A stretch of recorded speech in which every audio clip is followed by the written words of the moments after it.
This is James Sandy. Today is July 12th, 2024, and I'm interviewing Staff Sergeant Yolanda Easton. This interview is taking place on Zoom and is sponsored by the UTA Department of History and Geography as part of the Texas Veterans Project. Good morning, Yolanda. Thank you so much for participating in this project and sharing your story. Good morning, and I'm super excited to be able to do this. And by morning, I meant afternoon. Afternoon. Yeah. So to get started, where are you from originally? What can you tell me about growing up?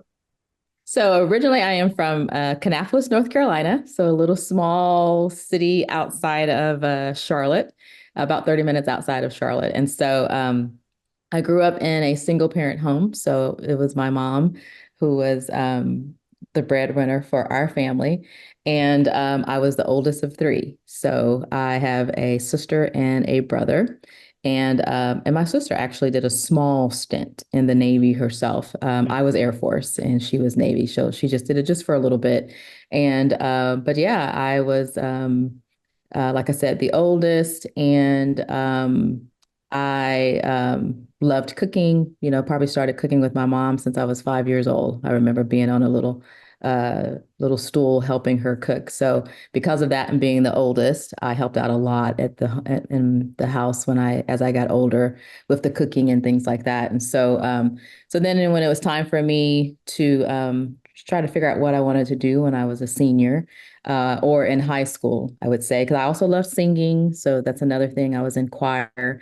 We had an a cappella choir in our high school, and so I was part of that as well. So we traveled and toured and did things like that too. So I was more on the uh, artsy side, where you have some who's in sports. Sports wasn't for me. So I think I tried track for a quick second and about died trying to run. And so I was like, yeah, that's not me.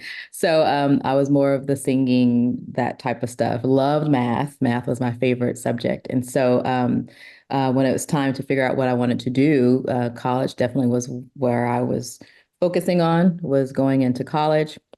And then now it's been so long. I was trying to figure out when did the military catch my eye, but I think somewhere in that high school time frame.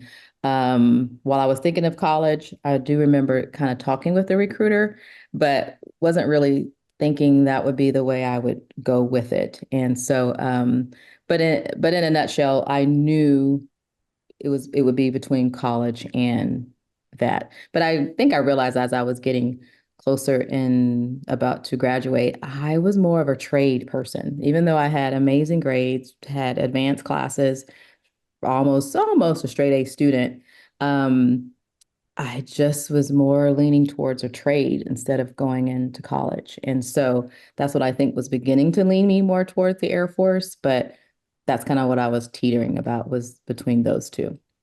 Okay.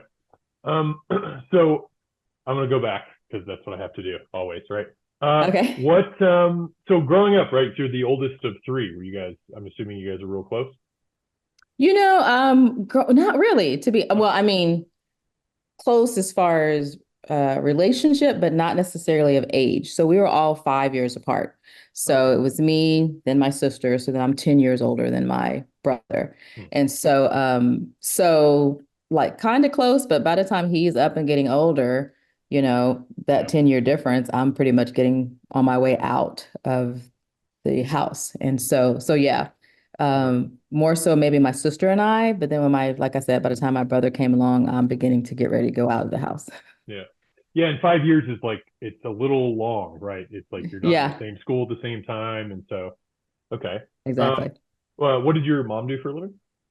My mom, actually, she was a custodial worker. So she Okay. worked at a church for like 32 to 34 years. And Wow, that's that's amazing. where she worked as a single mom. It kind of really worked out for her because she was right across the school from my high school. I guess that was a good thing for me. Yeah. If I happened to get in trouble, which I never did, but she would have been right across the street. So it would have been really easy for her to pop over. But it kind of put her in a good spot for our school, Mhm. especially our junior high and our high school. And so they were like family with her. They took her in when she had me because she had me very, very young. And that was like her first and only job. And so she did that up until she retired. So she retired around, like I said, 32 to 34 years, something like that is how long she had been there. Wow, that's incredible. Um, Yeah. did you guys have family in that area of North Carolina? Any extended kind of family around there? Yeah, so since that's literally where I'm from, so my especially like grandparents is there, aunts, uncles, cousins, everyone's, and if not in Kannapolis, probably within about a 45 to hour and a half um, distance wise. So for the most part, especially my immediate, a lot of them was all right there in that area. Okay. Did you have anybody else in your, you talked about the military as this option. Did you have anybody else in your family that had served that you kind of knew about as you're kind of coming up to this decision? Nope, not at No, all.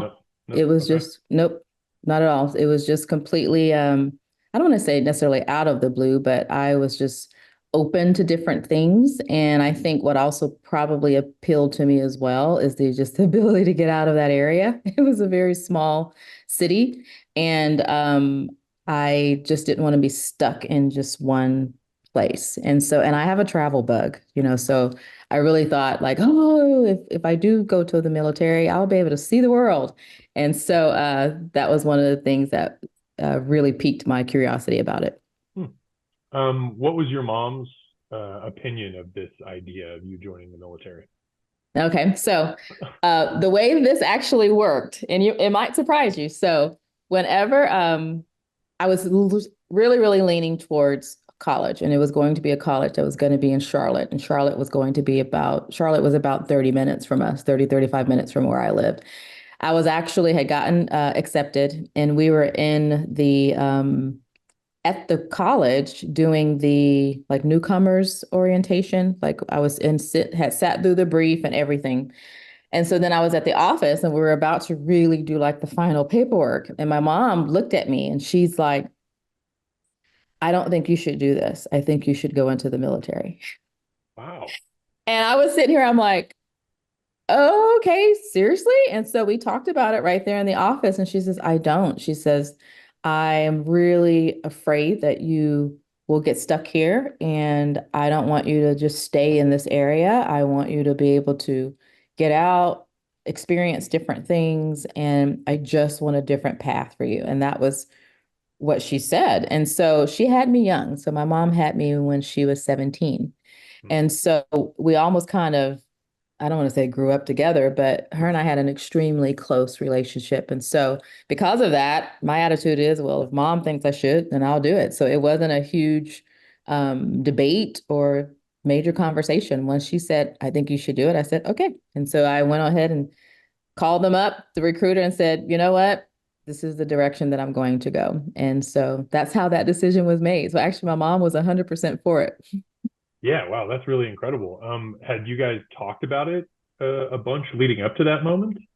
Not a whole lot. So she knew though it was on the table, because I think by that time I had at least shared with her that I had met a recruiter, kind of talked to the recruiter, and so she knew that it had been mulling around in my mind about it. Hmm. But definitely we hadn't wasn't at that stage at all. I Hmm. just think she once she saw how like okay, this college thing is a real look like it's a done deal, like she really knew this was going to be it. I think something just was in her that was like, I just don't want you to stay here. And I think and I can only say I'm trying to speak for her, but I think being only 30 minutes or so from home, I think she was just afraid that I wouldn't get a good experience of being away and branching out on my own because I probably would have did whatever I could to help her or take care of her. Not that she needed to be taken care of, but just to be near. So I think in the end, she realized that it would be better for me just to step out into the military.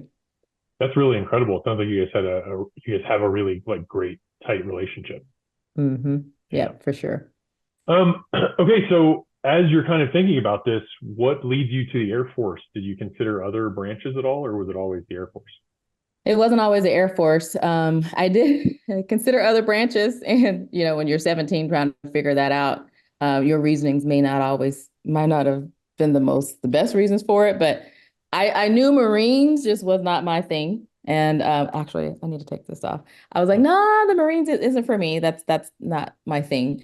And then I looked, I didn't even for me, I didn't look at the Army, but then I looked at the Navy. So Navy was kind of high up there for me. But then I can't swim, or I couldn't back then. And so in my head, I'm like, I think I could do the Navy because I'm pretty sure part of their basic training, I'm gonna have to do something in water. So I was like, don't want to do that.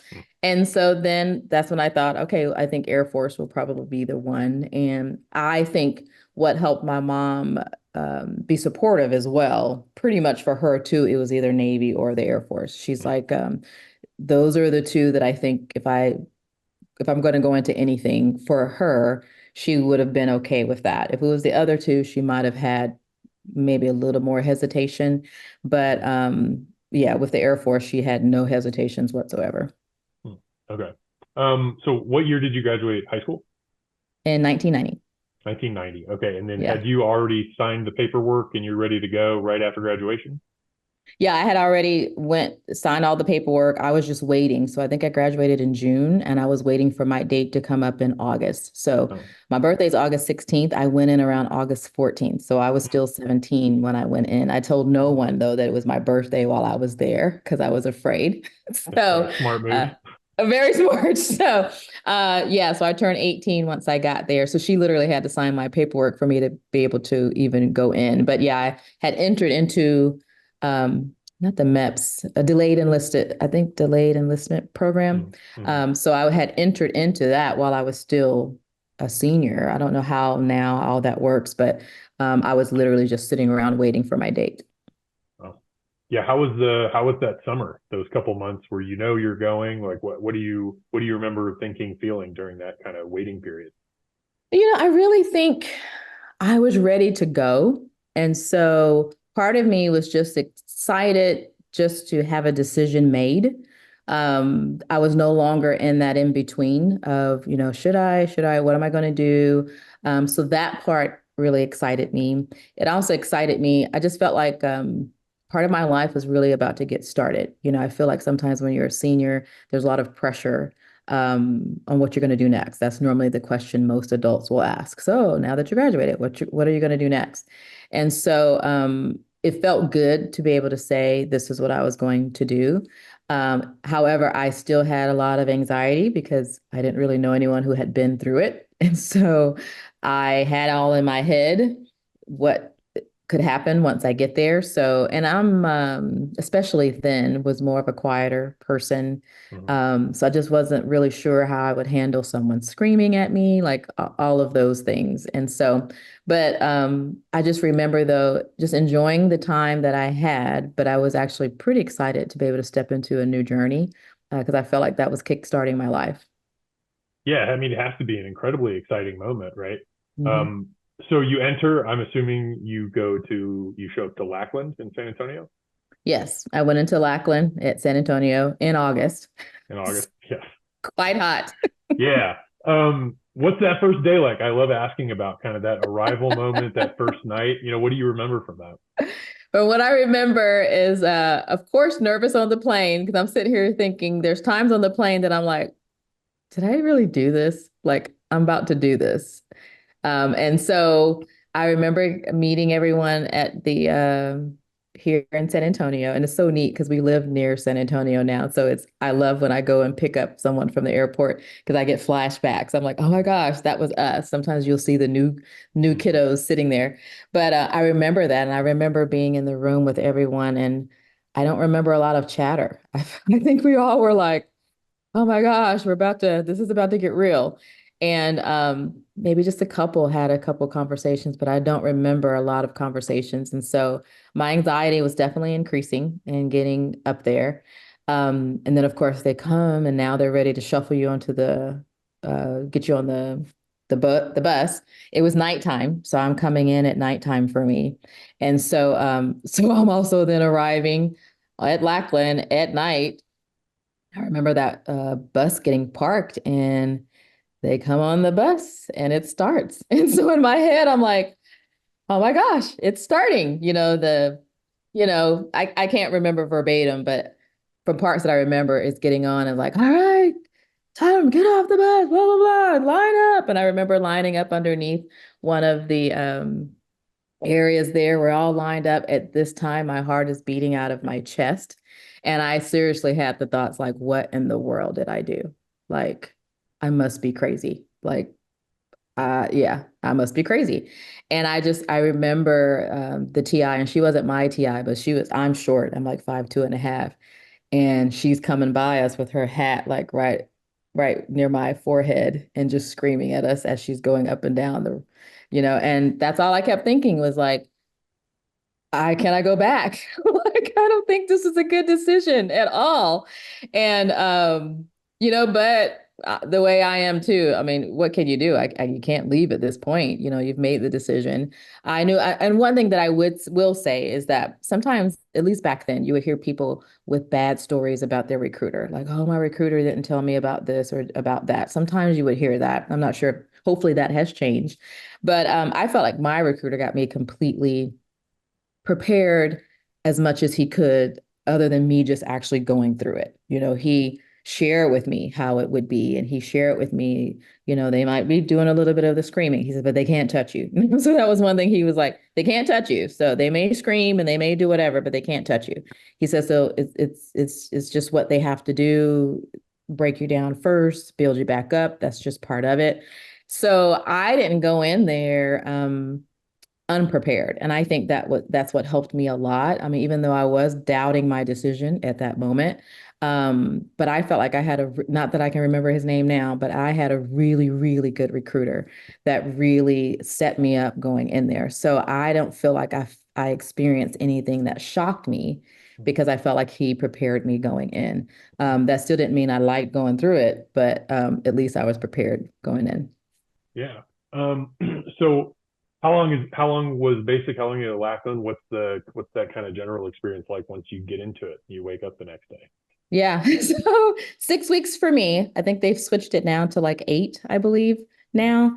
But it was 6 weeks when we went in because we didn't have the gas chamber like they do now. So they have the gas chamber now. And they also have I think they call it Warrior Week when they go out and spend time out in the elements and all of that for a week because we actually we'll probably get that to that later, but we have our youngest daughter is also in, Mm. so she went through that experience, and so but yeah, the next day you wake up and of course it's crazy early in the morning, so that was something, and then showering with everyone in the same open area shower. That was quite different.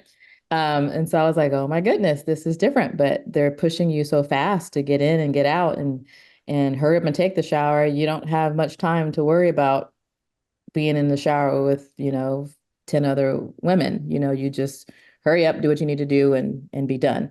And like I said, that was back in 1990, so it sounds like decades, of course, ago. But so yeah, you were still kind of freaked out. And I'm sitting here like, I wasn't necessarily needing to hear from my mom, but there are moments that I'm still sitting here thinking, like, what do I do? It's like, okay, I just need to keep my head down. I don't need anyone to know my name.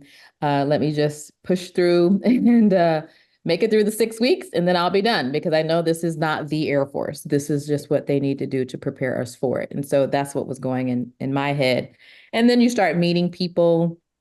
Um, you start like some of the things that you thought made no sense. Like I was ironing t-shirts and ironing underwear, like to make sure everything was exactly the same shape. And you're getting out a ruler and I'm making sure but I took pride in that though, because I'm like, they're going to come through for inspections. I want my stuff to be, you know, tip top shape because I want to pass. Like I said, I wanted to keep my head down and get through with no issues. And so I'm like, who does this? Who irons their underwear and who irons their socks? Like, who does this? But this is what you did. And spit shining your shoes and making sure they were lined up perfectly underneath the bed. Or I remember one time, probably about halfway through, I feel like the TIs kind of know that you're getting a little lax, maybe. They snuck in the back. They came up the back stairwell for our dorm. It surprised us. Thank goodness I was already in my bed. But there were some who were still up and about. It was supposed to be lights out. They didn't have lights out. And they bust through the back and they're screaming at everybody and all the things. And of course, those who were still rolling around got in trouble. And then that put us on like a lockdown for the next week or whatever because of not, abiding by the rules. Or it's just the things that you realize after you're finished that there's a reason for all of that. There's a reason of seeing if you can, listen to orders. If you can't fold a t-shirt the way it needs to be folded and make sure things are lined up the way they need to be lined up, then how can we trust you to fix airplanes? How can Mhm. we if we can't trust you with the little things, how can we with the big things? When you're in the middle of it, you don't quite get it. You're just like, sounds ridiculous. Like, seriously, who does this? But when you look back, you realize, okay, there's a reason for all of that. And or the positions I didn't have any positions while I was there. They tried to put me on as guide on. I wasn't good at marching, so I lost that job pretty quick. But I was okay with that because I'm like, I don't didn't need any of that. But so it definitely was an interesting experience. You had we call it the snake pit. So whenever you went in for going to the chow hall or dining facility is what it's called now. We call it the chow hall. The snake pit was where all of the TIs sat. And so you hated having to put your, plate up and go past the snake pit because if anything was wrong, sure enough, they were going to call you out and there you go standing in front of all of the other TIs getting hollered at. And so Mhm. you hated doing that. But then I loved KP. I could go in and there were certain um, jobs that you can, I guess, quote unquote, volunteer for. And KP, you would go into the chow hall and clean, so you would help like, wash dishes or things like that. But we enjoyed that because during that time for KP, they couldn't holler at you. Like whoever was running KP was like, you guys belong to me. So these TIs can't scream at you. They can't do Mhm. anything. We got to eat like we could slowly eat because that was another thing. Like you learn to you eat so fast while you're there. You eat so fast. I don't even think you realize it until you leave there and go to your first tech school and you're still eating fast. Like one of my friends who was at the tech school longer, she's like, slow down. Slow down. You're no longer at basic training. You can take your time and eat. But at least back then, everything was just so fast. You wanted to hurry up and get out of there. You didn't want to get yelled at. But when we volunteered to work into the chow hall, we could take more time to eat. You could have a dessert, like Mhm. in the beginning, dessert was like, whew, like that's not something we get all the time. And so I would volunteer for KP because it just gave you that good time to, have a break. And then we also enjoyed having time for church. So that was a nice Mhm. thing that we had too while we were there. Um, I was brought up in the church, so it was a big deal for me to be able to still do that even at basic training. And then some people just went to because it was still a break. So it was a time away to not be in the dorms and things like that. So and then of course if we did good, we got time on the phone, so the first phone call back I think breaks everybody down. So by your third day in or so, they give you that time to call home. And when I tried, my mom wasn't there, so she didn't Oh. pick up. And I was like, oh my gosh. I think that was almost the worst because I hear everyone else talking. We only have barely any time to talk. And when I did, she wasn't there.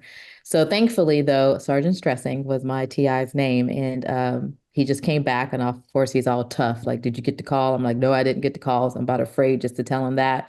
And but he ended up allowing me to go down later by myself, which I Mhm. think was a blessing because I got to talk a little longer. Then I think other people got to speak, and then I did get my mom. And so Mhm. you're trying to not cry, yet tears are in your voice at the same time. I'm just letting her know I'm okay. Like I'm okay, we're good. And then as you get going down get further along, those came around more frequently. And she could really tell that I really was okay. And that by that time, I think I love how basic training first you get there and they called us rainbows because we're all in our different our regular civilian clothes. And then you're so excited when you get your clothes issued. And then you're so excited to get into your uh, what BDUs is what we call them back then. And then you're so excited to get in your blues. And so the pride that they instill in you happens, and you don't even, to me, realize it's happening. Mm, But you'll see the other ones marching and in sync, and you're like, ah, we want to look like that. Like our team wants to look like that. Like y'all need to get it together, those who can't march, because we need to look like that. And then by the time it's for graduation, you have so much pride there and you see your accomplishments. And I feel like those 6 weeks, when I left and went back home, I feel like those 6 weeks grew me up so much more than I think anything that I could have even thought of experiencing. I think for me, even if I had have taken that college journey and went down that way, I feel like when I came back in those 6 weeks, it was just different. I felt different coming back because of the experiences that we had. And even my youngest daughter who went through felt the same thing. She's like, Mom, I don't know what it is. I said, it's because what you go through, and for her in those 8 weeks, I said, a lot of people never experienced that. I said, and you did that within that 8 week time frame, and for us, 6 weeks, and it just changes you. So and then you truly get it. Everything they do, they have to do for a reason because of who they're trying to mold you into in the end. And when you do, you bleeding blue by the time you're done because you're like, not everybody, of course, but I know I was bought in. I'm like, this is for me. This is where I'm supposed to be, and that I was ready and excited to go to my next place. wow. That's a really great description of the process, I think, too. It sounds truly transformative. Um, while you're there, do you know what your job is going to be post that? Do you have an understanding of where you're going to go next and what your job within the Air Force is going to be? So for me, when I went in, so when I went through the MEPS and I did all my ASVAB testing and all of that, I tested pretty good in electronics, in the electronic area. And so for me, I didn't really get what that truly meant or why that was a big deal. But when I got to MEPS and they were beginning to look at jobs, they were like, you need to take electronics and go into open electronics. He says, because it just wasn't a field that a lot of people qualified to get, tested high enough to get, and also being a woman, he was like, I would say go into that. And I'm going in blindly because I'm like, well, okay, I'll trust what they say. So sure, I'll go into open electronics. So I didn't go into basic training still knowing what job I was going to get, but Mm, I did know at least what area I would get a job in. So I knew the job would be in electronics. And so, and I was open to it because I wanted a job that was different every day. And that's what I kind of explained to them. I said, I don't want to sit inside all day. I said, I want something that's different, that's kind of exciting. But still you don't quite get what open electronics is. So then once I got to basic training, there's a certain stage in your training that you then start looking closer at what that means mm, then. And so that's when they looked and they were like, okay, you're open electronics. Here are the job opportunities that you would have within that. And then once I got in there, I'm like, oh, okay. I realized a lot of it had to do with avionics and working that on airplanes. And I'm like, mm, well, I never thought I would be doing that, but okay. And so when I went and chose, that's what I chose. I chose communication navigation. So I was not over, but it would teach me how to take care of the communication and the navigation portions of aircraft. So that's what I went in for. And so then I knew what I was going to do, still didn't know where I was going to do it at. And I didn't really find that out until we went to our tech school. And mm, once we got closer to graduation at our tech school, and for me, that was Biloxi, Mississippi. mm. And for me, that was also, was it a year long? I think it was over a year long tech school Mm. for that. So it was one of the long ones. And and then when we were closer to graduation, that's when I found out what I was going. And my first duty station was South Dakota, so I cried. Oh my gosh. I did not want South Dakota. This is a North Carolina girl, and Yeah. all I knew is snow, Yeah. blizzards. Like, that's not the part of the world that I wanted to see. Like, when I wanted to go see the world, and no one would switch with me. Like, no one would switch. I tried to find somebody, so I had to take it. But that's when I realized where I was going for there. And then when I Mm, did go to South Dakota, it was only a year, but it was actually one of the best bases, I think. One of the best experiences that I had for a base as a oh, wow. young airman, because I feel like because of where it's located, I think um, it's almost people treat it almost as if it's, I don't want to say it's, they don't necessarily treat it as an overseas, but because it's a little more isolated from other things, I feel like people are a lot more closer knit. Mm, So when I was there, I felt like my supervisors just grabbed me underneath their wing, really poured into me, and it just made it one of the best places we had been, that I had been, because I felt like they were family. Where sometimes when you go to a base, if it's so much things around, everybody kind of leaves the base and do their own thing. And so, but I didn't feel that way with Ellsworth when I went there to South Dakota. I actually ended up enjoying it. It was still freezing in the wintertime. That was first experiences with the blizzard. I was on the first level of the dorms and it snowed so much where the snow covered my windows outside. So I didn't necessarily love all of that, not working on the flight line and your fingers getting numb, but it still ended up being a good experience, a good base. yeah. Wow. Yeah. It's pretty different than North Carolina, right? Yeah, Yeah. very. So I want to go back real quick because you mentioned this, and I'm intrigued to see your your kind of response, right? You said, as a woman going into the Air Force, right, that there was kind of a consideration on going into avionics and things like that. You entered the Air Force in kind of an interesting moment for gender dynamics in the military, right? Was that was that something that was part of your thinking when you were picking branches? Because the Air Force has always been much more progressive in terms of kind of inclusivity and things. Or was that a non-factor? Was that anything that even impacted your entrance into the military and kind of your experience, kind of becoming, a full-fledged service member? I think like now that you mention it, I think even if I didn't 100% have that in the forefront of my mind, I think my mom did. I think Mm-hmm. that's why she would not have leaned towards Marines or Army, and so I think because of just what we knew about the Navy and the Air Force. Um, but now after I'm going in, I also feel like some of that too is also career field Mm-hmm. specific as well, and so I didn't realize that going in because even though the Air Force might have been more, I don't know, well, aggressive or whatever in that area, for maintenance, not necessarily. And so like, and not that it was a bad thing, but like when I went through, and that's why I could tell when they were pushing me for electronics, I can just tell I'm like, they're making a big deal of this. And I'm like, oh, okay, I think my love of math and all of that, I think really helped. I love figuring out things. But then when I got there, I realized I'm like, oh, okay, there's not many of us Mm-hmm. here, and so I think for me as a comm nav, there was one other woman that worked the flight line where we were. So the two of us had, it was two women, two of us that had that particular same comm nav career field. There was another one that I was a friend of, and she was in another job is what she had.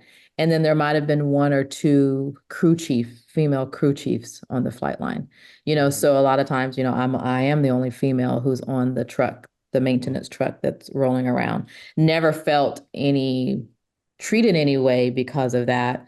However, you do go in feeling like back then anyway, you're looked at like, do they really know what they're doing? Like, Mm-hmm. can she really go in and fix this jet? Like, if we call them, I think, fireballs whenever we're waiting for the planes to take off and we sit on the flight line in case we get a red ball. I can't remember now what they were, but it meant you need to get your butt out there to the plane Mm-hmm. ASAP because if not, it could stop the plane from taking off. And so in the beginning, I think when I got there, at least in my head, I felt like I did have to prove that being a female, that I'm can still do work just as good of anybody that's out here or better. So Mm-hmm. I think I had that in my head. And so it was a little bit of proving yourself once you got there. And I would talk to the other female too, who was also in that same career field.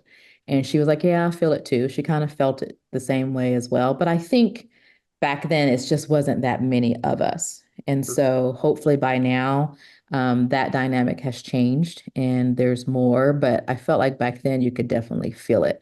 But I never felt any, but I think though, once they did realize that, yes, I did know my stuff, and they would end up putting me on some very hard issues that needed to be figured out.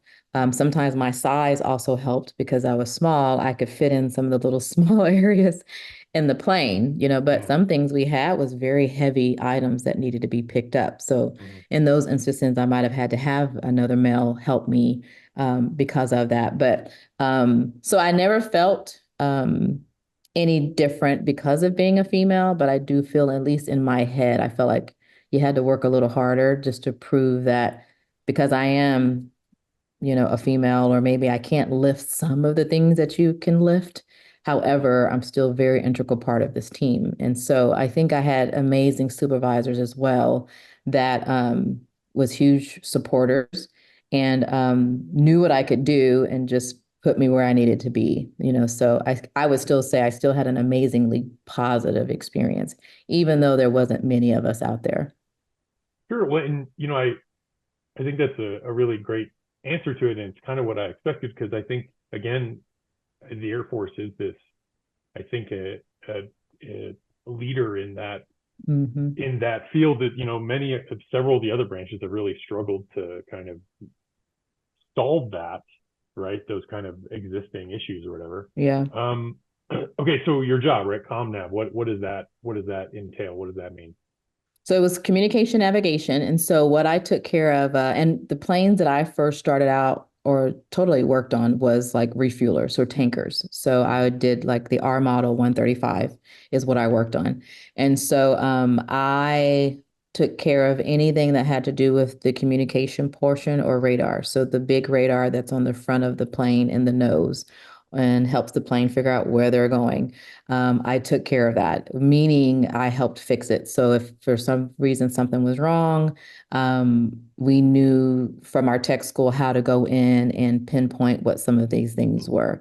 If, let's say, we have a pilot who's saying he can't toggle his switch to be able to communicate with the tower, we knew how to go in and open that up and solder stuff and do whatever we needed to do so that he could be able to communicate. Or it could have came down to swapping out his radio box in the plane, swapping those things out so that he can communicate. So Mm, that's what we covered. Anything that had to do with them being able to communicate or navigate to get from one place to another, that's what I did. That's what they taught us to do.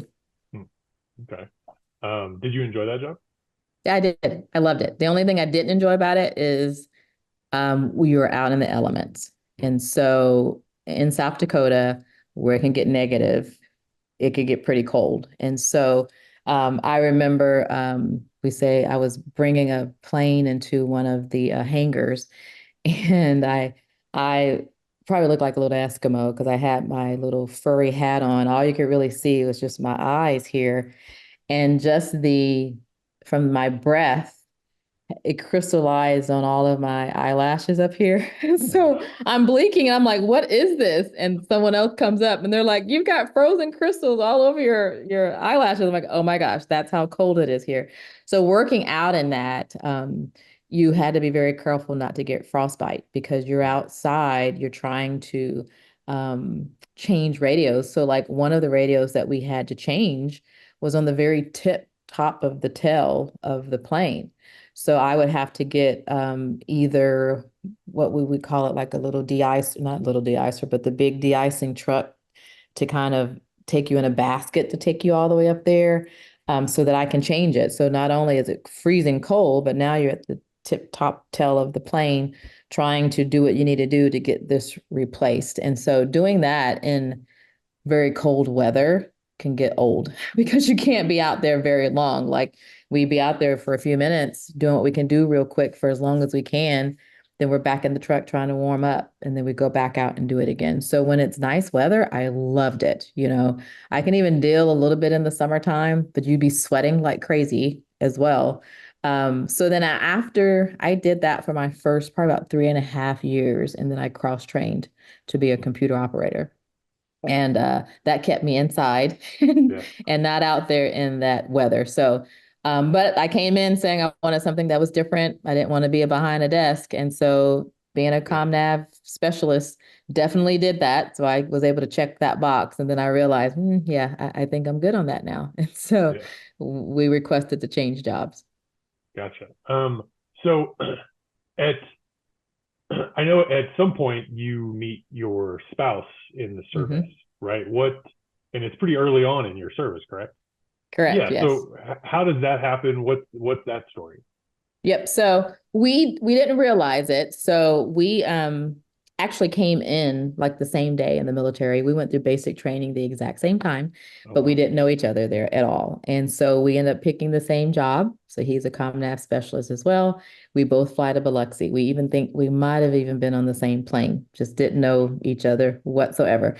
So we get there and our school, like I said, is about a year or so long.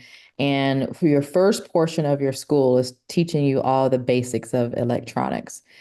And we never cross paths. And then when you're on the second half, you cross, and now it actually starts teaching you how to now take what you've learned and now see what the actual boxes look like and let's see how they work and all that stuff. So we switched and went to a different school. And when we did that, my husband and I crossed paths.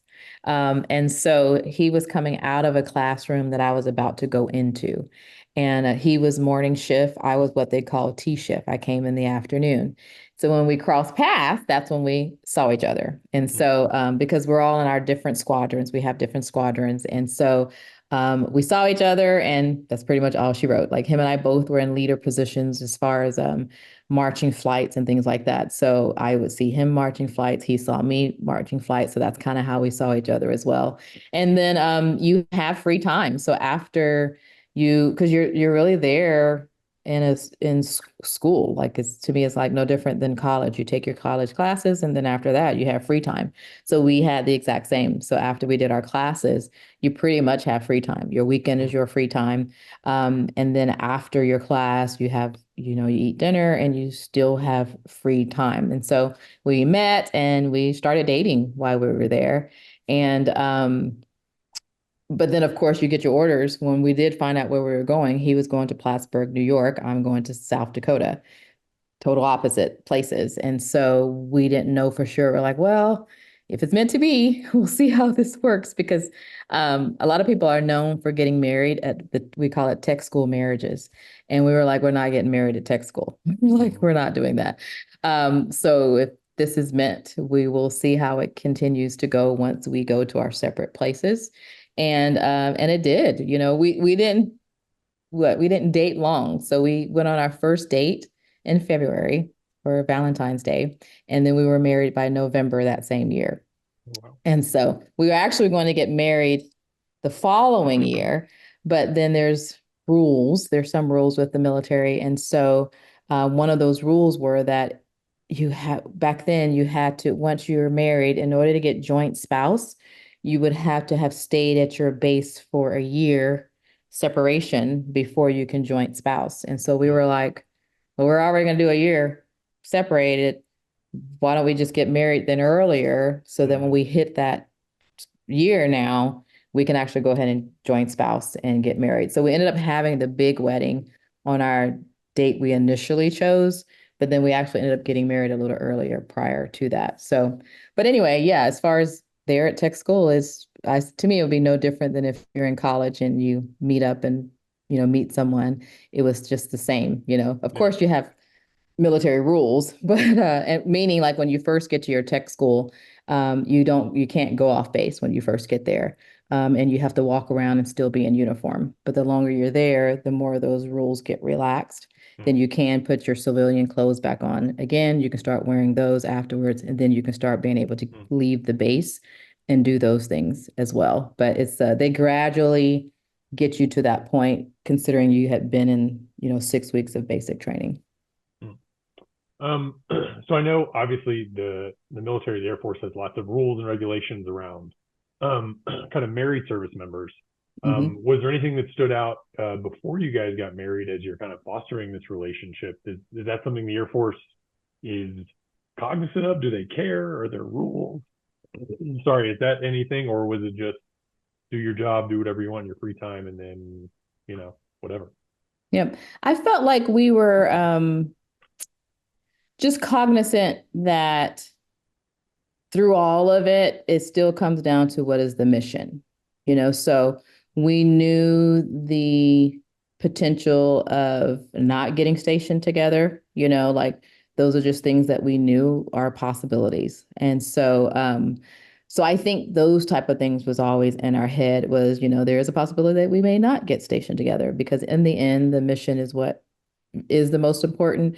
But I wouldn't say, especially now, things have changed a lot since when we first came in. Like maternity, you get so much more maternity leave now, and how the member, even the one who didn't have the child, gets that maternity leave. Like they've changed so much now in the military. Back then, sometimes people might think, well, do they really care? You hear people, we didn't issue you the family or whatever, and so to me, those are old cliches that you would hear people say. I don't Mm-hmm. think we ever felt like no one did not care about us while we were in. One example of that too is that we were, of course, newly married at our first duty station together. And that was in Plattsburgh, New York. And someone had called and asked maybe me if I wanted to do a deployment, like a 3-month deployment. And they wasn't really telling us where. And I was like, well, I'll actually pass if I could, and if it comes down and you can't get anyone else, then that's fine. Mind you, my husband and I both had the same career, and so same job. And so he then gets a call a few minutes after that asking him, so do you want to? They're going down the list trying to find someone. And then I maybe when he called, he was like, well, I don't want to volunteer for it. He says, and then they were like, well, if we can get you both to go, would y'all go? And we're like, sure. And so I guess I use that as an example as they could have so said, sorry, one of you have to go, whether you like it Mm-hmm. or not. But I felt like they were willing to say, well, how can we still get the mission met and not separate them? And so we both deployed over. They had us in different areas. We went to support Operation Deny Flight. And so that we took off and they told us that we were going to England. We landed in England for 3 days, and then they're like, "Get on the plane because we're about to take you someplace else. This is not where you're going to stay." And we're like, "All righty then." And so we got on the plane and we landed in northern Italy. And so Mm. we were there for 3 months or so. But they just had us at different. There was two areas that was supporting the mission there, and so he was in one spot, I was in another spot. We very rarely really worked together. Uh-huh. But we were always very professional. Him and I can actually work extremely well together, and we knew how to separate.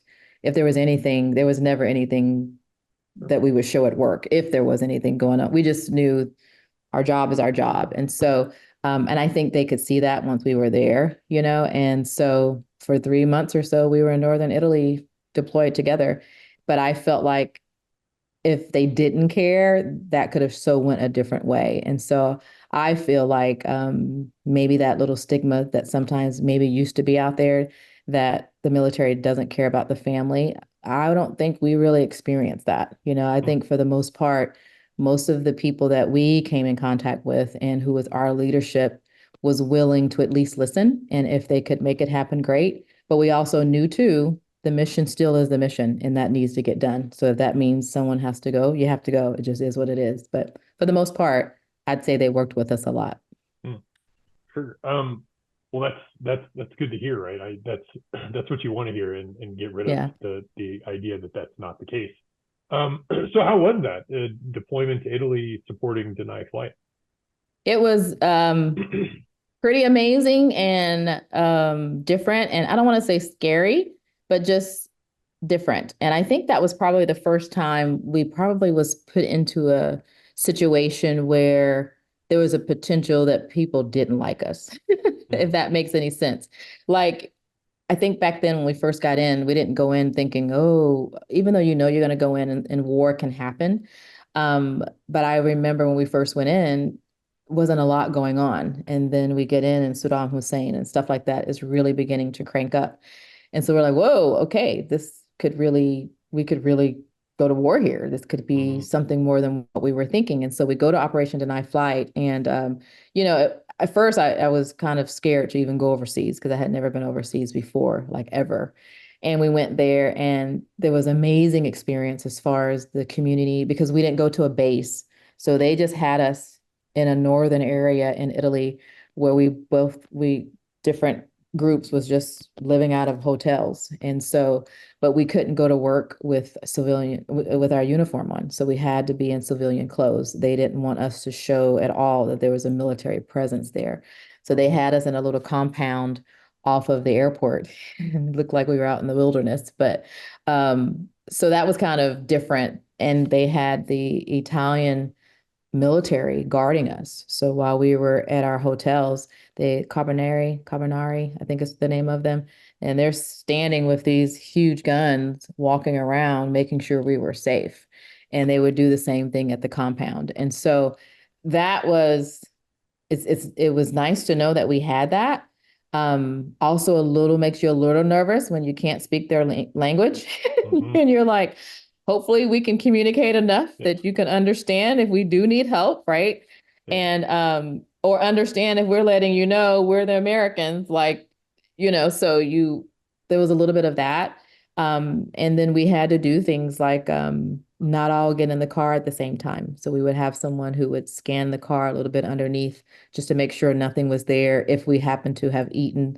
Like, because while we were at the compound, sometimes we would change our clothes, go and have a lunch or something at the airport. But before we got back in the car, we had to do the mirror underneath the car just to make sure everything was okay. So kind of living in that was different. And I was like, I had never been in a situation where some people just may not like Americans. Nothing ever happened while we were there, but this was just safety measures I know that they were taking because we were there, what we were supporting, and then knowing that not everybody might have appreciated having that military experience there. But outside of that, the experience itself was amazing. It totally changed my whole mindset of overseas.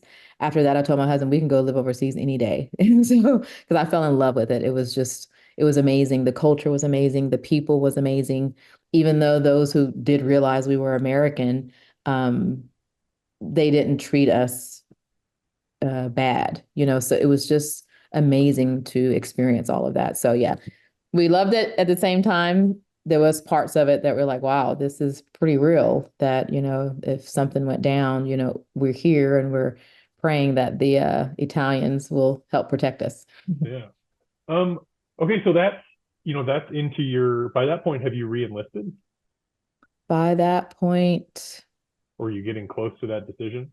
I think I was getting close to that decision by then. Okay. Yep. So as you are approaching that, right, you're in this career now, you kind of understanding what it's like, you've grown into it, I guess is one way to put it, right? Are Hmm. you thinking about, I'm going to keep doing this, I'm really enjoying this? Is there any thoughts of maybe at some point I will leave the military? Are you thinking career? What's that kind of math look like for you in that kind of early part of your career?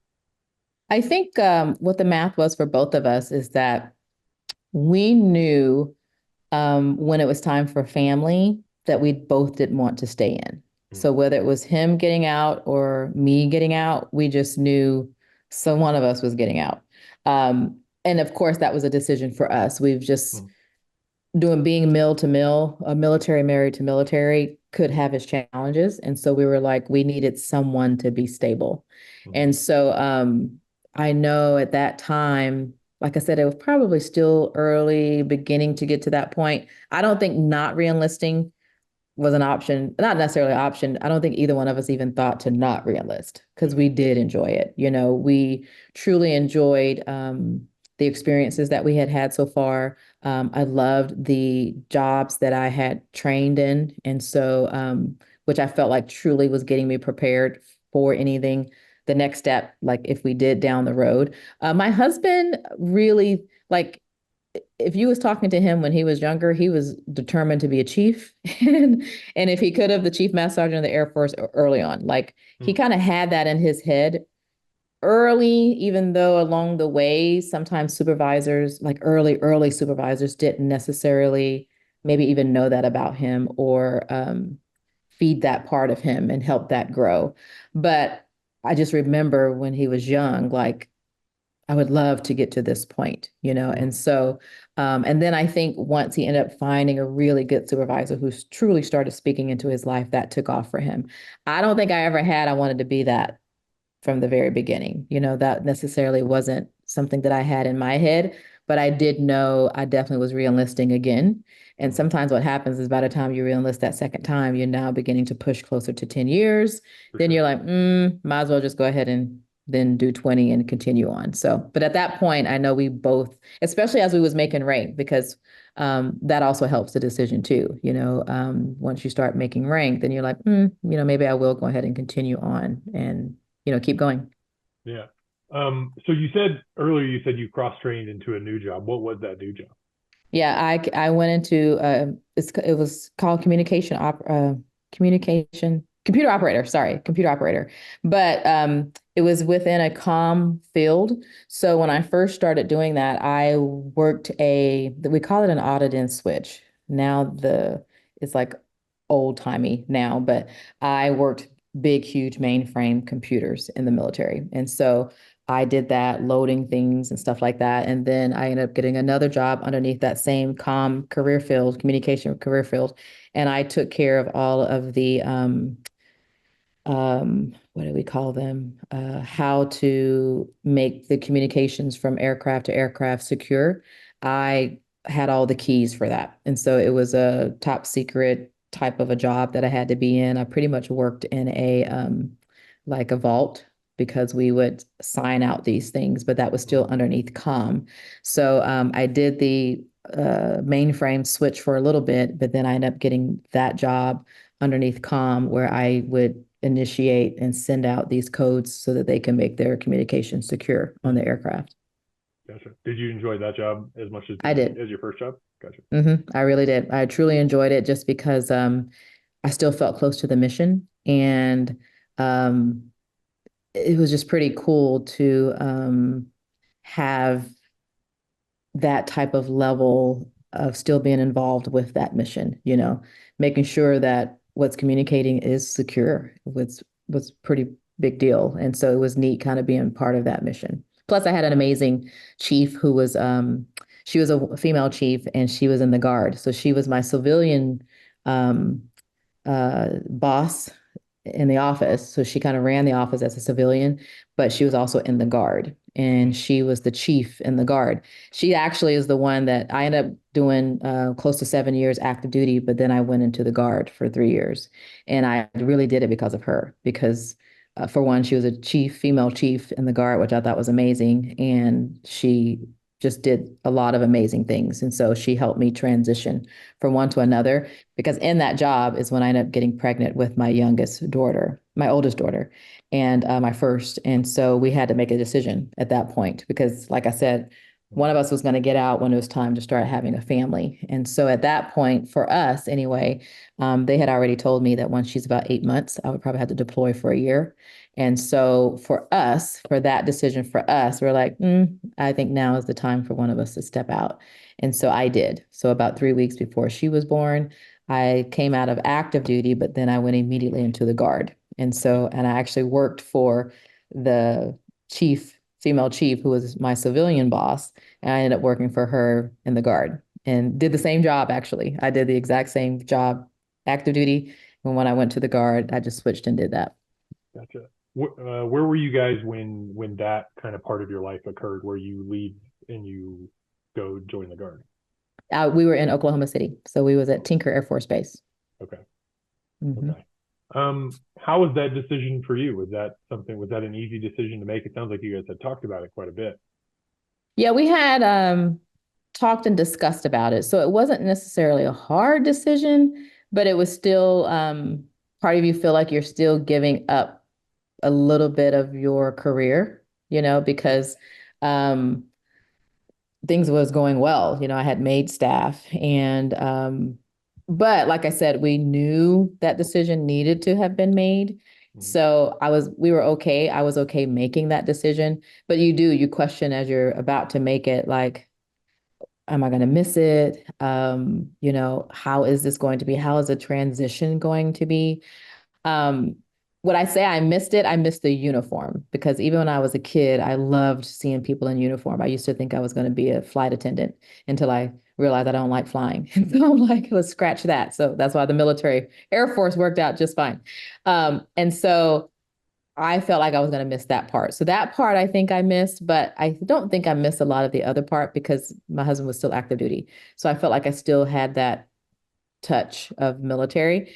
And then when I did get out, I was able to pretty much go to work right across the street from where I was active duty. Mhm. And I went across the street and I was a contractor there. And so I was still in that military atmosphere. I was just doing it in a different job just across the street. So the transition ended up being okay because I was able to still check that box as far as continuing on with my career.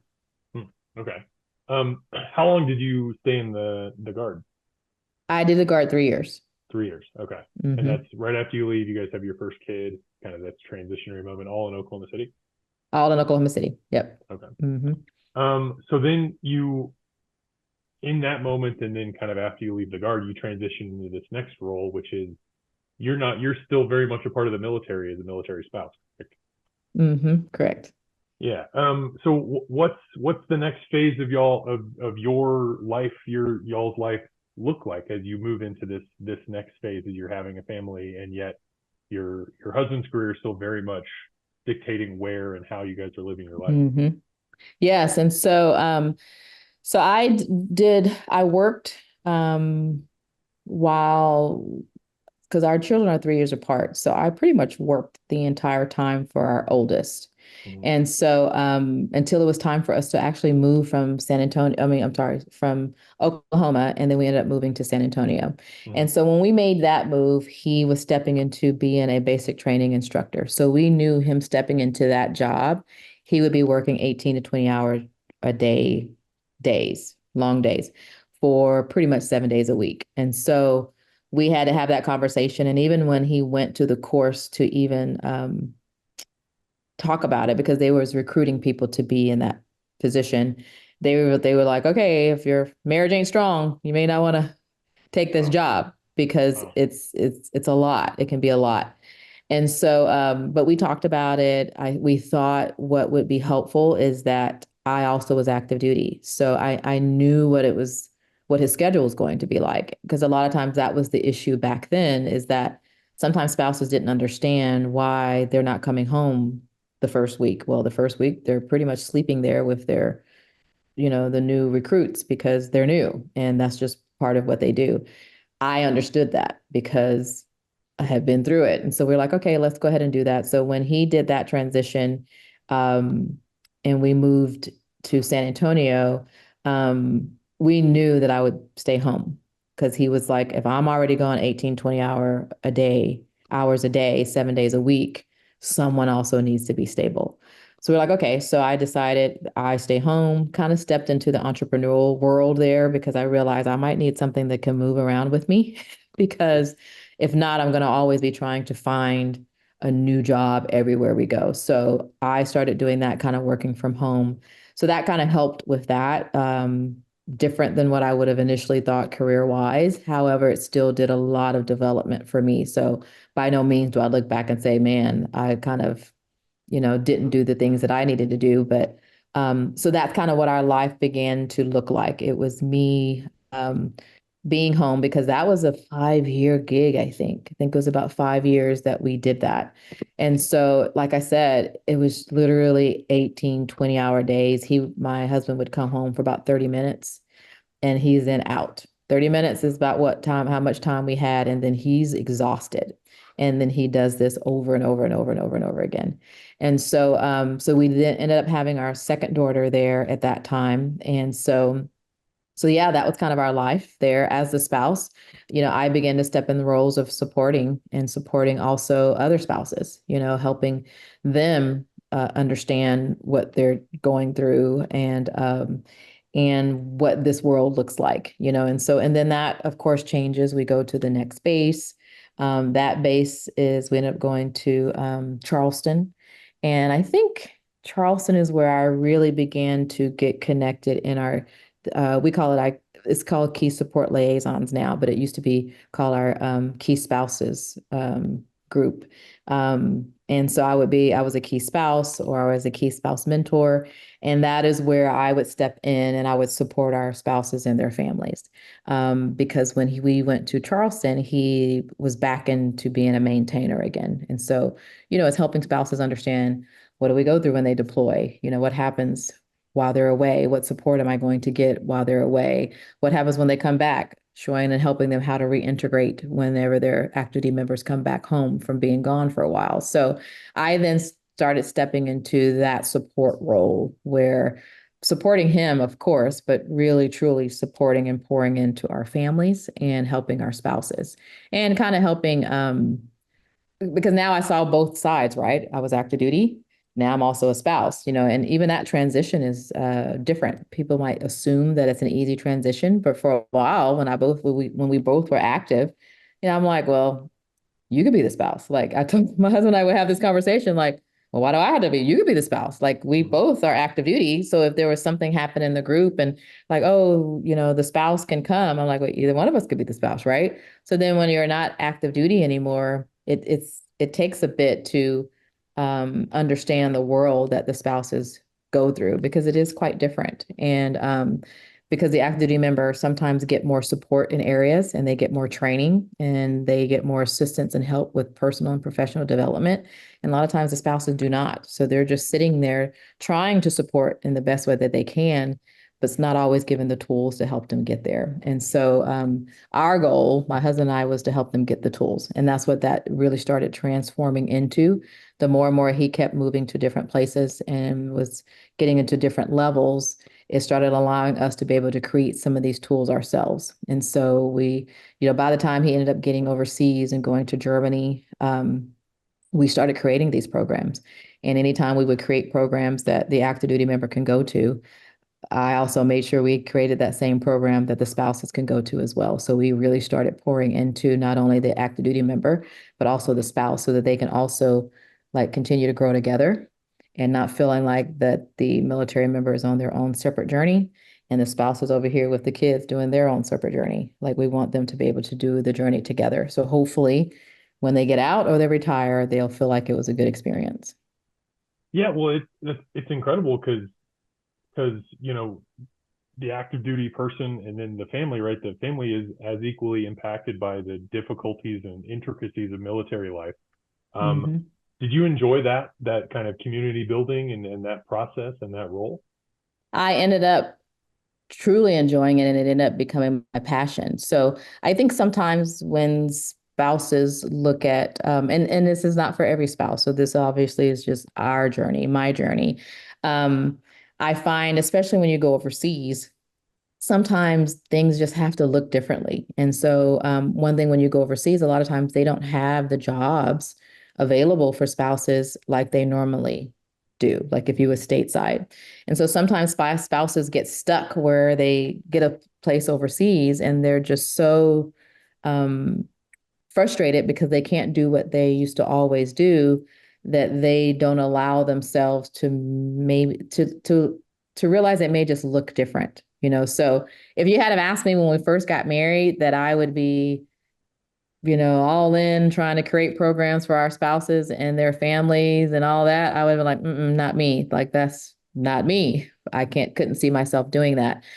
But as we started getting into it, I just had a huge heart for it because I became that spouse. I was active duty, but I became that spouse. And I knew what training we had and I knew what support we had as an active duty member. And I'm like, I think we can do better for the spouses. And so, something that I didn't even realize would happen is I had a passion that ended up getting birthed out of that. And I was just big on like if we're overseas and we're here and we don't have everything that we might have had stateside, by gosh, I don't want you to get behind on your development just because you can't do what you normally do. And so, yes, I ended up loving doing that.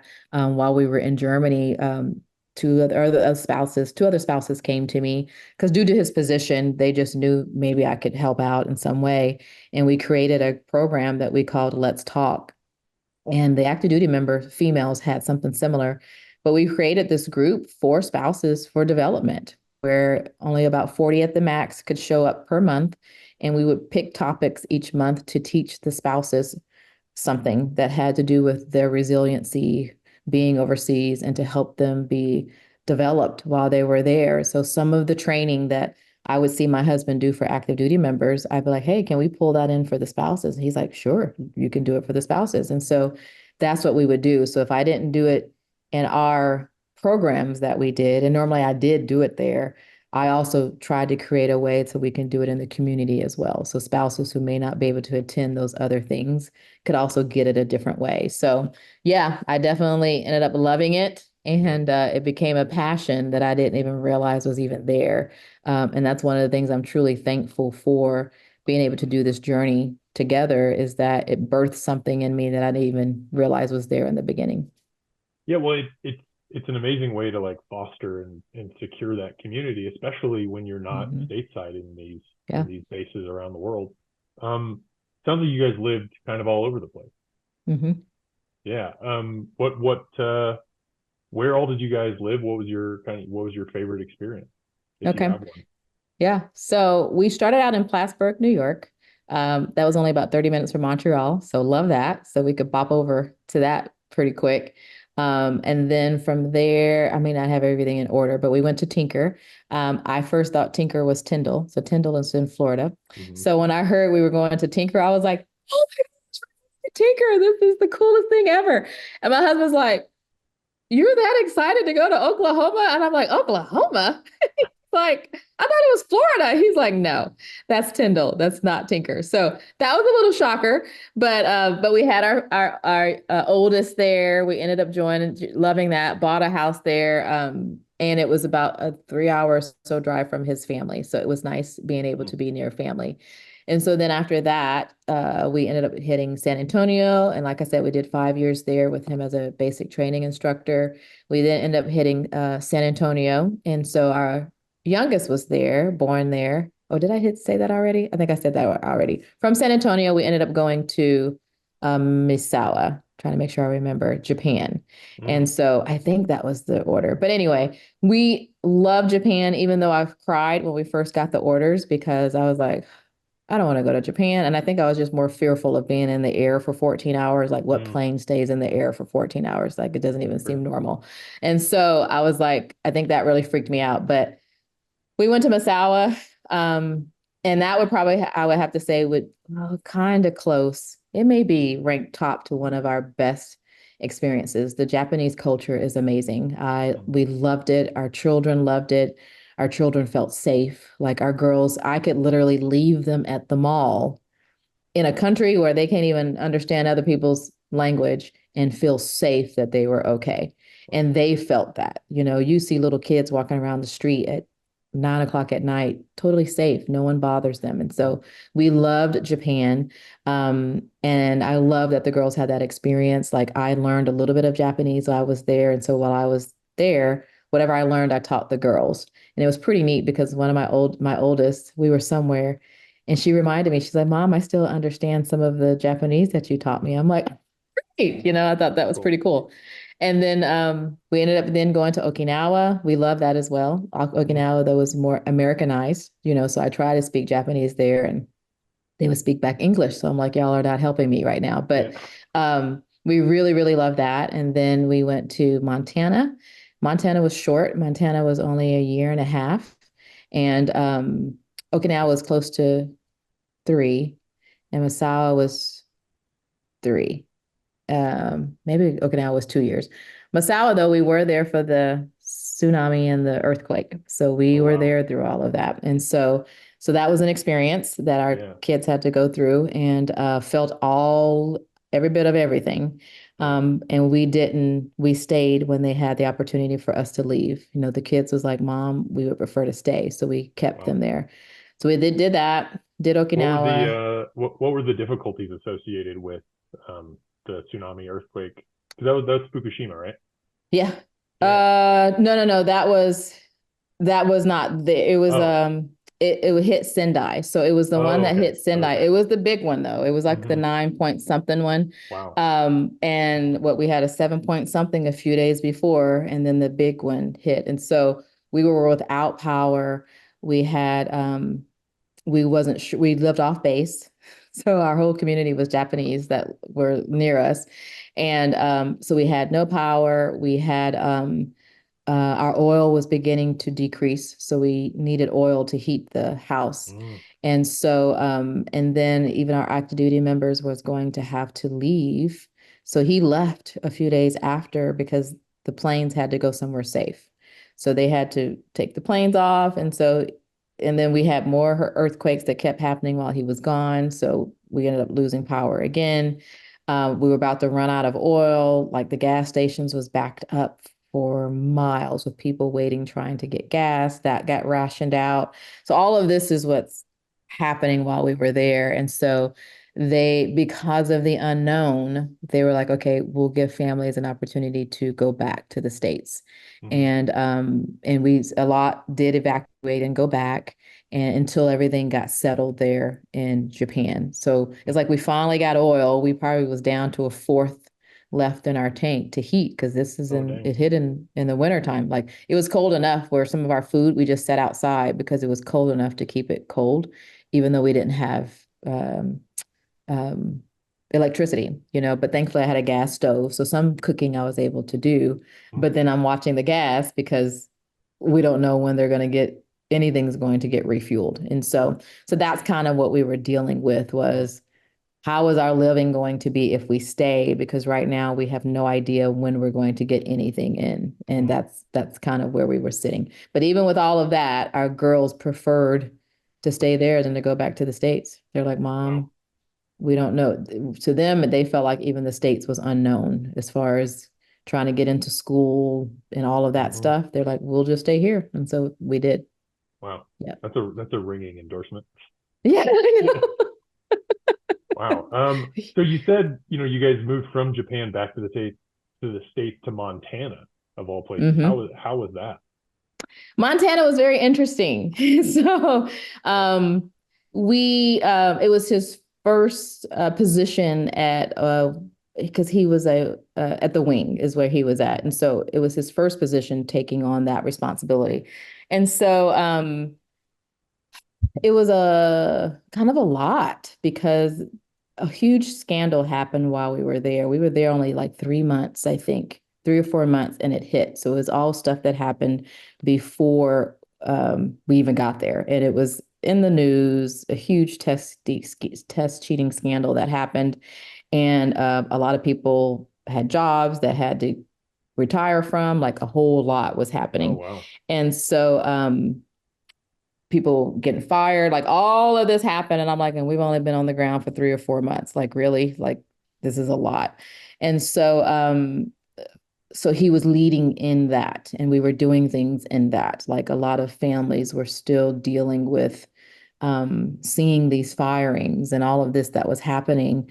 It was really affecting the base a lot. And so we were there in all of that. And I think that's what kind of made Montana very challenging as far Hmm. as a duty station because it wasn't just the fact of getting used to a new place and all of that. It was just the whole morale of the base was just not there because of what happened. And to see your base in the news, it was quite challenging, Yeah. like telling everybody this is yeah, and that's where we are. We're there, dealing with all of that. And Wow. so that was challenging. It was a little challenging too for especially our oldest, because she was moved in her junior year Oh, from wow. Japan to Montana. So, Mm, and we got there in like November. So it was quite different for her. And things wasn't as diverse there. And so some of that was a little challenging for her, Yeah. So, but I'm a firm believer we're never placed anywhere by accident, So I said, we're here for a reason. And you embrace and we learn and continue to build resiliency, no matter where we are. Right. And so in the end, I know it was definitely good for them both. My youngest didn't have as many issues, but I think sometimes when you hit that high school, level, Yeah. sometimes people aren't always the nicest sometimes. And so Sure. our oldest, who loved school, enjoyed being the new person, first weekend, she's like, Mom, I'm not sure if I'm really liking being here. And so it was a little challenging for her. But it was only a year and a half that we were there. And after that, we ended up going to Germany and Gotcha. ended up spending, what, 6 to 7 years in Germany. And that's where my husband retired out of. Gotcha. Yeah, moving in the middle of high school kids is never easy, I think. Yeah, and Mm-mm. talk about culture shock too. Yeah, Not definitely. yeah. Um, okay.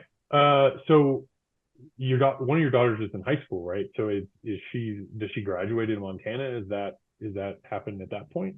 Yeah, so it was our oldest that ended up graduating there. And so no, and she graduated out of Montana. And then no sooner she graduated, we left from there to go to Germany. So Mm, we brought her with us for the summer mm. for us to go to the duty station in Ramstein. And then I flew back with her to get her started in college. And Oh, so awesome. it was literally dropping her off, like, here you go. Thankfully, she ended up doing her college in Oklahoma and Oklahoma City. And so it had her be about that, like I said, 3 hour drive or so from grandparents, Yeah, so at least she could go somewhere for Thanksgiving and things like that. yeah, And then we had some friends that was near the area as well. So, but yeah, we ended up dropping her off. So she did graduate, and then we ended up dropping her off for college. And then our youngest graduated from Ramstein, Germany. So mm, that's where she graduated there. And that's actually where she entered the military, Air Force, was from Germany. Yeah. gotcha. Continuing a family tradition. Continuing. Yes. Yeah, yeah. So Germany. So it sounds like you guys were in Germany for a little while when you Yes. post Montana.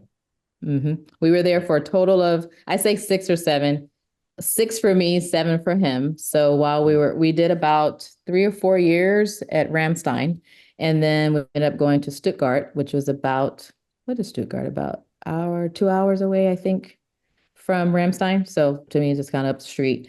mhm. And then my mom came to live with us for a little bit. Oh, And sure. so I came back with her a year before my husband did, but I came back and was working on our forever home.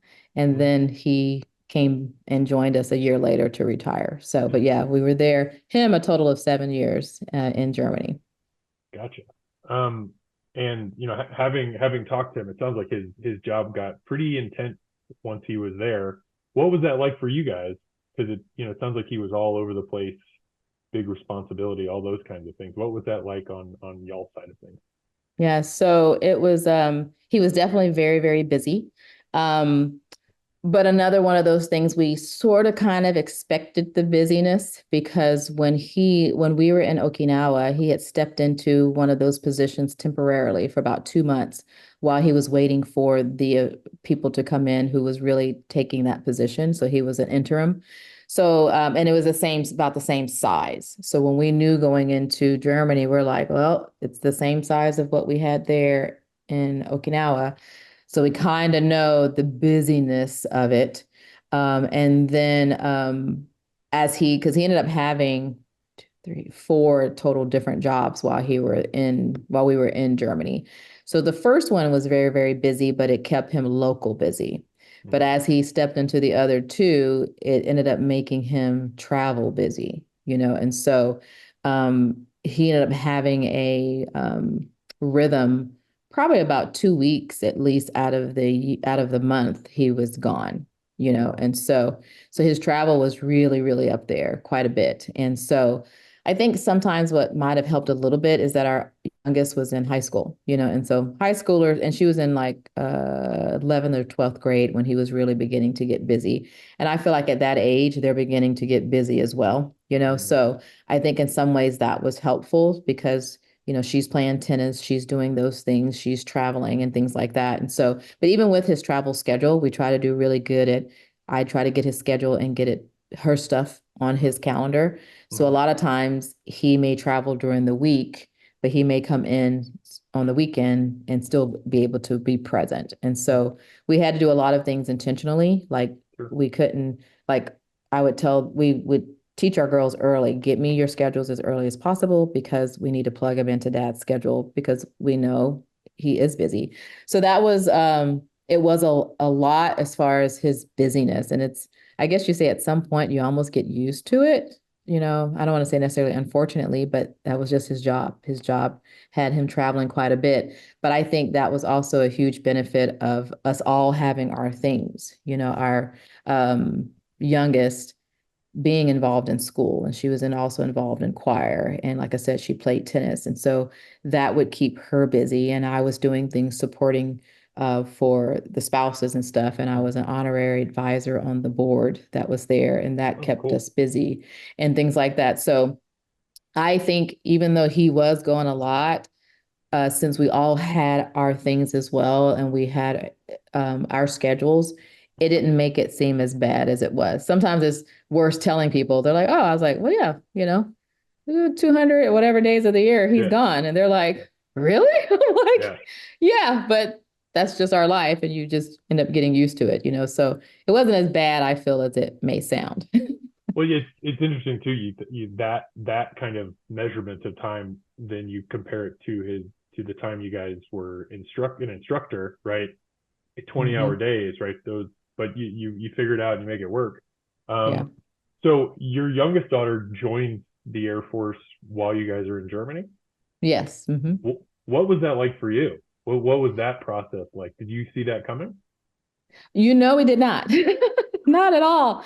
Our youngest was the one who didn't necessarily like moving. So our oldest was the one who's like, move me in the middle of the year because when I get there, everybody know I'm new. Like I'm the basketball girl. I'm new. I'll meet friends. I'm good. Our youngest one was more like, move me at the beginning of the school year so no one knows that Hmm. I'm new. Like I don't want anybody to know. So she's not the one who was big on travel, like none of those things. And so we were quite shocked when she told us she didn't like meeting new people, like none of the things. And so in her senior year, by the fall, so by the end of the year, she had already gotten accepted into the college, the same college her sister went to. So she went to, our oldest went to UNT up in like Denton area in Texas. So she was like, yeah, I would like to go where she was. And so she got accepted, good to go. Come January, she's like, I'm not sure if that's what I want to do. We're like, okay. And so she's like, I think I might want to do the military. And so then she started asking us more questions, very detailed questions. And I'm like, well, for a teenager to ask questions like this, I think she's pretty serious. And so she started asking me questions, actually, and too, as being a female going through the military and things like that, started asking more about our jobs and how do you get a job. I'm like, so I told my husband, I'm like, I think she's pretty serious about this. And so she ended up doing her tests and just really buckled down. And the next minute, she's like, because when she first did the first ASVAB, she was just like, I'm just gonna go do it. One of my friends told me just go ahead and go take it. So she did and probably didn't score as high as she would like. So then when she truly got more serious, she buckled down and all of her numbers jumped. And Hmm. so she was just pretty much able to kind of pick kind of what she would want to do. So for her, she did go in knowing what she would want. And so, which was a benefit for her. But yeah, she was not the one that we thought would. And so I still, though, was excited for her to make that decision because I felt like I know what the military did for me personally, as far as my confidence, like all the things, as far as the confidence that comes from learning some of the trades that they teach you, to be 18, 19-year old, fixing airplanes and making sure these planes get off the ground and that they're safe, is a huge confidence boost. And so I just knew what it did for me. And I think my husband and I both knew it would be a good move for her. It would really be a good move for her. And, there's things that we're like, there's things that she's doing now that's blowing my mind that I would have never, ever have seen her doing, period. Like now she went into radiology. So she's doing mammograms, she does CTs, she does x-rays. Sometimes she is up in the emergency room, we would have never saw her in the emergency room. We would have never seen her. She can now do IV. We're like, you're actually going to stick somebody? Like, seriously? You? We just never would have thought she would have done that. And some of the things that she has done has truly just blown our minds. And so we're definitely super excited that she did go in. Excuse me. And just shocked that she was the one to do it. Well, her trajectory sounds really familiar from where this conversation started, right? All ready to go to college, and like maybe that's not right. So it's family tradition in more ways than one. Exactly. And that is Yeah, so true. yeah.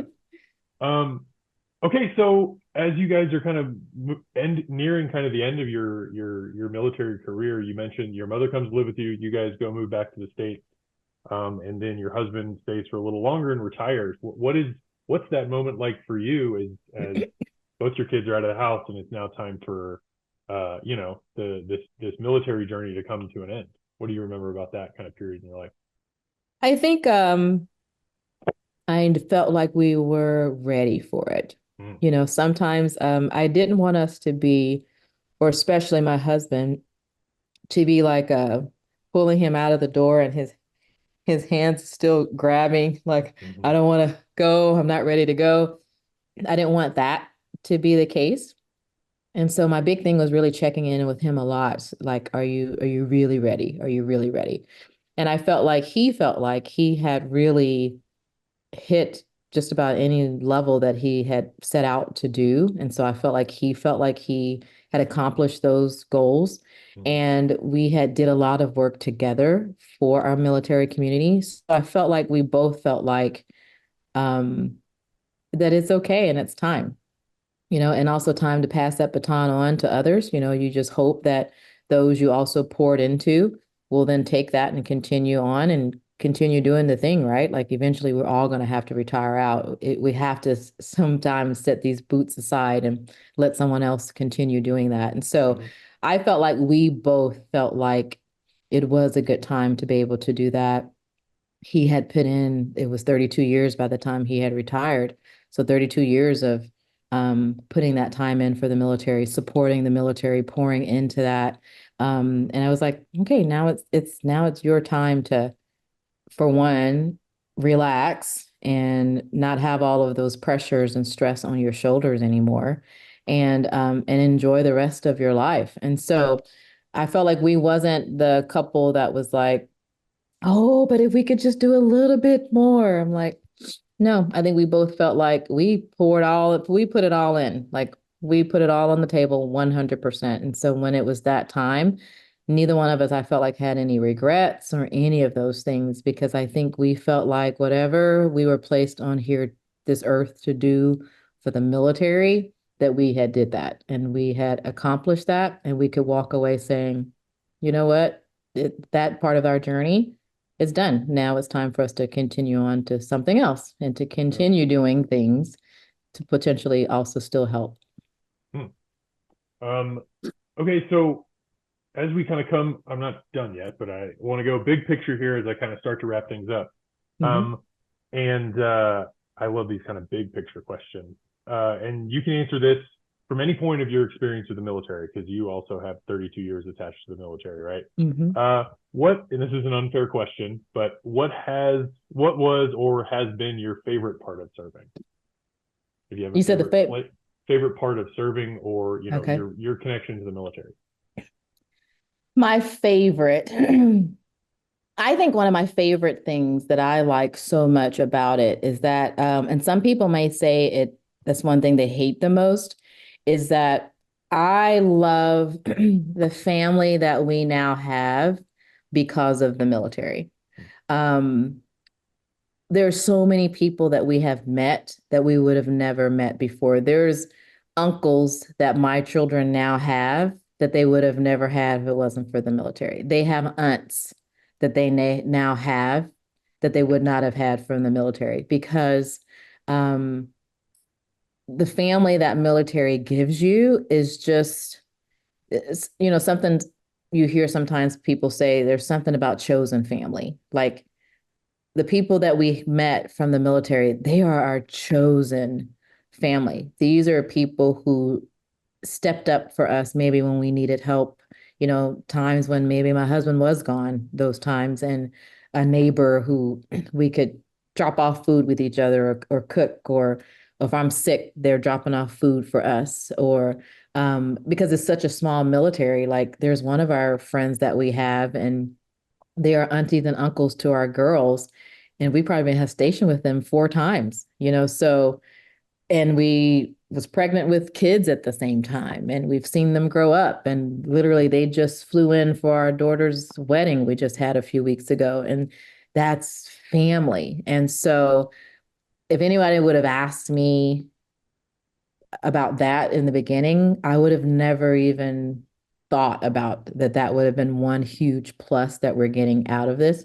That military family had a big decision, played a big decision on where we live now, because we were like, if we live here, we're in this San Antonio area outside of San Antonio, we have so many military people here that are like our family. So I felt like our move here maybe was easier than some people because they call it San Antonio, the military city, I think, because there's just so many people here. And so it was easy for me to come here and be here that year while I was without my husband, because there were so many people that I had here that I consider family because of this military, that it was easy for me to transition because I could quickly pick up a phone call and say, hey, can you help me with this or help me with that? And I just know that they're going to come and do whatever they can for us. So I would have to say that might be the thing that I love the most, is that, and my youngest daughter is beginning to experience that too. The one who's in the military, she's just made her first PCS, and they PCSed overseas. And when she was saying bye to her friends in Langley, she's like, Mom, I just realized they are my family. I said, yes, they're your family, and you're about to go overseas now and meet another whole group of new family that when it's time for you to leave again, you'll be in tears again because of this family. I said, and some of these people you will know now for the rest of your life. Wow. And I think that's one of the best things that was unexpected that we've experienced with the military. Yeah, that sense of community is Hmm. a common answer to this question. So now in the inverse of that, what was your lowest point, right? Is there something that sticks out that was particularly difficult or challenging? I think for me, the thing that was the most challenging, I think, is when my husband was the basic training instructor. The 18, 20-hour days was just crazy. Like they tried to prepare you for that, but there's no way you can be prepared for that until you're really in it. And even though now it's a lot better, there's things that has happened down there that now they don't even work those hours anymore. So I'm happy for them. Now I sound like the old person when I'm like, yeah, way back when, Yeah. when my husband had to do 18, 20-hour days. Because even though I was prior enlisted myself, it was still very, very challenging to have two young kids, and um, my husband not being able to be there just because of his job, not because he didn't want to be, but to only have a good 30 minutes of his time when he gets home, it's just not enough time to discuss all the different things that we may need to discuss as a family and as a couple. So thankfully we got out of there still good and united, but there's a lot of people who did not leave, as a couple, who came in as a couple, because the job can be very, very, very challenging. And like I said, it's just you just don't even expect it. So I would say of all of because for a while I didn't even want to come back to San Antonio because of his job that he had there.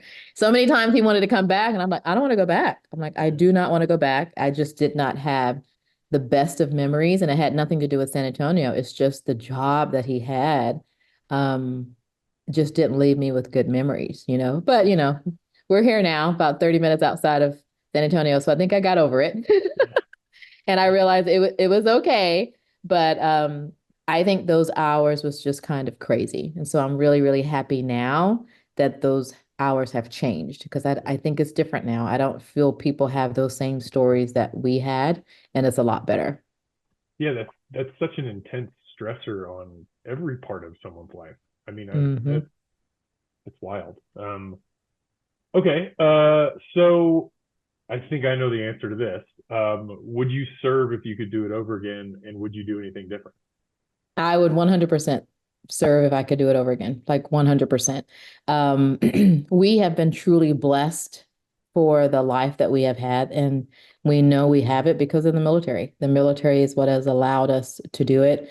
We was very intentional or any place we ever went to make the best of the place where we were.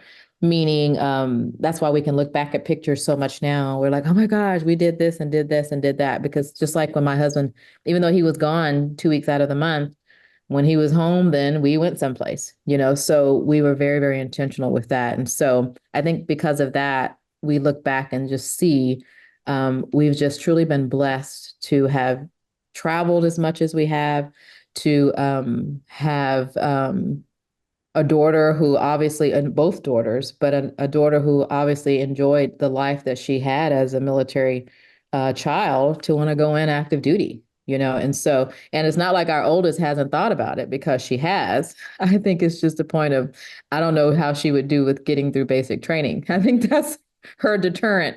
But to me, I think that says a lot when you have kids who look back and instead of thinking, there's no way I want anything to do with the military, they do both consider that as no, actually, I we had a good life and I definitely enjoyed it, you know. So anything I would do differently, I don't know whether there was anything I would necessarily do differently. I think I just would have wanted to have been realized a little bit more coming in that there is a potential of war, right? There is a potential of having to go and defend your country, whether or not the people who you are defending appreciates it or not, Mhm.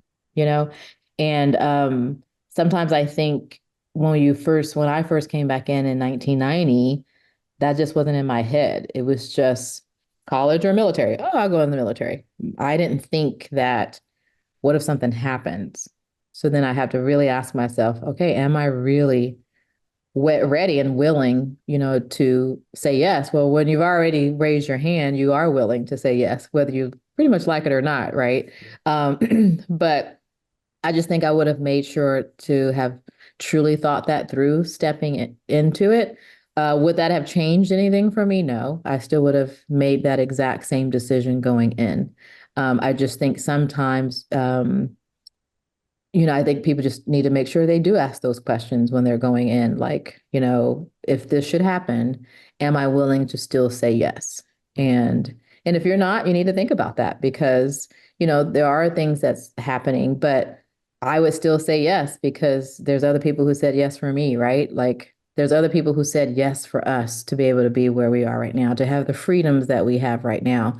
Someone else said yes. Others have died, right? And so we have to continue. And so my decisions would not have changed. I just would have made sure that I realized 100% that what I'm saying yes to. It's a great answer. Um, so you've been around the Air Force for more than 30 years, right? And we talked a Mhm. little bit about it earlier about kind of what your experience was when you joined. How in your experience, your understanding, has the Air Force changed as an institution, as a community in the 30 plus years that you've been connected to it? I think what I have seen the change is, and by no means am I saying that they're trying to be like civilian companies off base, but I do feel like they are doing things better to support um, their activity members the way some companies off base do. And what I mean by that, like when I said how now the maternity leave is so much better now than it was back then, you know, because I still think in some ways you still have to stay um, comparable to things that is off base, right? Like we still have to show the military as something that people want to join. And I can't say, you know, I give you, if you join the military, you're only going to get 4 weeks off. But if you went over here, I'd give you this much time off. And I'm not saying to lower standards or anything like that, but they have definitely come to me a long way of being more comparable to what people would get off base or in the civilian world, because some things you do have to be stay competitive on. So I think that was just one example, but I feel like things like that they have gotten better at. They have gotten better at making sure the families stay a connected unit, you know, even for families that may not even be together anymore. Maybe there is a separation, but they have done better at even still trying to place these parents still close together if it at all possible, so that they can still co-parent even as two active duty military people. That's not how things used to be, but they are doing that now. So those are some of the changes that I am pretty happy about that they have done. And because they were needed, because people were struggling really hard sometimes to make certain situations work within the constraints of the rules that the military had. And so that's one thing. It makes me even more proud to tell people to join, because I'm like, you know, the ways things have changed now are just so much better than even the way they used to be. And I didn't even think what they used to be was horrible, right? That's all I knew. But to see them now making those changes, I think is huge. And I think it definitely makes it very competitive, and a reason, like people, even with my daughter, she'll sit and, you know, because there's always times you're like, well, should I stay in? Should I do this? She's just hit 6 years. And I told her, I said, the grass can always sometimes look greener on the other side. I said, however, the stability that the military gives you to have that stability, to have that OJT, like so many times you can go to school and have that degree, and not knocking any of that. But then sometimes to get the job you want, you need the OJT. You need that on the job training sometimes to get in the positions that you want. And I told her, I said, and she's going to school and getting her degree at the same time. I said, you're doing all of that. You have OJT, you've got your registry, you've got all of those things, and you're now going to have your degree as well. I said, and when you step out, if you happen to decide to get out early or whatever your decision is, not only are you going to have your degree behind you, but you're also going to have the job experience as well. And not just any job experience. You're going to have experience from the military, you know, and some of that experience is stuff that no one will ever sometimes experience. So to me, there's benefits to that, that I think, because there's some companies make everybody go through not everybody, but like, I don't know whether they're men, and I feel like it was Italy. Like it's an automatic when you get out of high school, you go through, do a year or 2 years in the military, automatic. And when we were there, I was like, are you serious? And they're like, yeah. And I'm like, I can still see that, because I feel like the people that would come out on the other side of that would be so different than those who don't get to experience that. Because I just think what it teaches you is so much that a lot of times you just don't get any other way. And so I thought it was a great idea. I'm not saying that we would ever do that in the United States, but I thought it was pretty awesome to hear other countries that they do that. And it's just an automatic. We run you through it and you do a year or two stint in the military, because I think it's that beneficial. Yeah, it's always been an interesting concept to me too. The idea of kind of a universal investment in the Hmm. greater needs. Okay, so big picture time, right? What impact has your service had on your life? Mm. I think it's definitely have created me to be who I am now, which I feel like for more is more confident than when I first came in, um, because that confidence wasn't there when I first came in. And so I think definitely that, and learning the skills that I learned that I was in. And I think that also feeds into the confidence that it just allows you to realize you can do anything. Like if you put your mind to it and you work hard at it, you can do anything. And I think that has helped with just my willingness to step out and do new things, try new things, whether it's business wise, whatever that is. And also I think helping me understand my purpose. I felt like if I'm looking at overall bigger picture, I feel like my experience that we have had in the military truly has helped me hone in on my purpose, and that is to be of service to others to help them become their best version of themselves. And that, of course, can manifest in different ways, but it has helped me realize that that's what I'm here to do. And I know for a fact the journey that we have been on because of the military helped me understand and realize that. Hmm. That's a really good answer. Um, what's what's next for you now that y'all's military journey is over? Yeah. So whenever he retired, I really thought it was completely over because I was like, "Woo, we're done. We've had fun and we've enjoyed it and we've put in the work and so we're finished." And then I think maybe 3 or 4 months, 4 or 5 months afterwards, I started feeling off. And I was like, what's up? Like, why am I not feeling, I should be ecstatic right now, right? I'm like, we're in our forever home. Mhm. Hubby is home. He's not going anywhere, TDY, none of those things. And then I realized my purpose wasn't there. Mm. So while I was in, he was still active duty, our purpose was there pouring into our spouses and pouring into our families and helping to develop and things like that. So I realized I was missing my purpose. And so we ended up reconnecting with one of our other previous active duty military friends of ours. That him and I had been connected due to some coaching and things that I had already done, and then realized he was needing assistance himself, and so we ended up joining his team.